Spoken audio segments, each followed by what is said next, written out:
కూటమి ప్రభుత్వం వచ్చిన తర్వాత ప్రాముఖ్యంగా చెప్పాలంటే క్రైస్తవుల మీద దాడులు విపరీతంగా పెరిగిపోయాయి.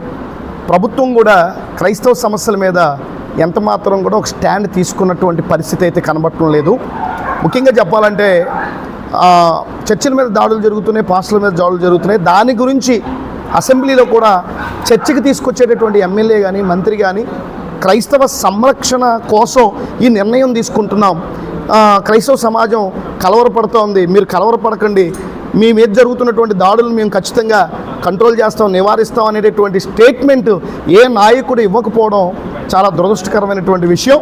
అంటే కూటమి ప్రభుత్వం క్రైస్తవ సంరక్షణ దిశగా వెళ్ళట్లేదు అనేటటువంటి విషయం అయితే ఖచ్చితంగా మేము అర్థం చేసుకుంటున్నాం.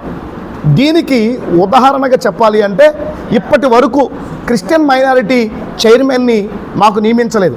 ప్రభుత్వం వచ్చి 2 సంవత్సరాలు అయిపోయింది. 2 సంవత్సరాలు అయిపోయినా అన్ని వర్గాలకు చెందినటువంటి కార్పొరేషన్లకు సంబంధించినటువంటి డైరెక్టర్లను ఏంటి, చైర్మన్లను ఏంటి నియమించారు. అంటే క్రైస్తవ్యం ఏం పాపం చేసుకుంది?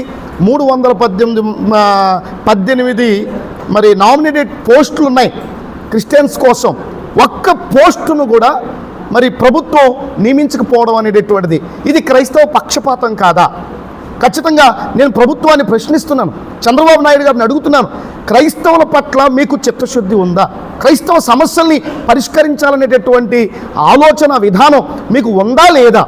ఖచ్చితంగా మరి ఈ విషయంలో అయితే ప్రభుత్వాన్ని డిమాండ్ చేస్తూ ఉన్నాం, క్రైస్తవ సమస్యల్ని పరిష్కరించండి. చర్చల మీద జరుగుతున్నటువంటి దాడులకు సంబంధించినటువంటి విషయంలో క్రైస్తవులకు భద్రతనిచ్చేటటువంటి ఖచ్చితమైనటువంటి భరోసా ప్రభుత్వం తెలియచేయాలని మనం చేస్తూ ఉన్నాం.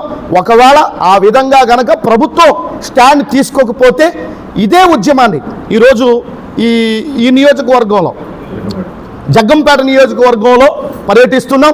రాష్ట్ర వ్యాప్తంగా పర్యటించి క్రైస్తవ్యాన్నంతటినీ ఒక తాటి మీదకి తీసుకొచ్చి ఖచ్చితంగా అందరి పునాదుల్ని కదులుస్తాము అనేటటువంటి విషయాన్ని అయితే ఏపీసీపీఏ తరపు నుండి హెచ్చరిక చేస్తున్నాం.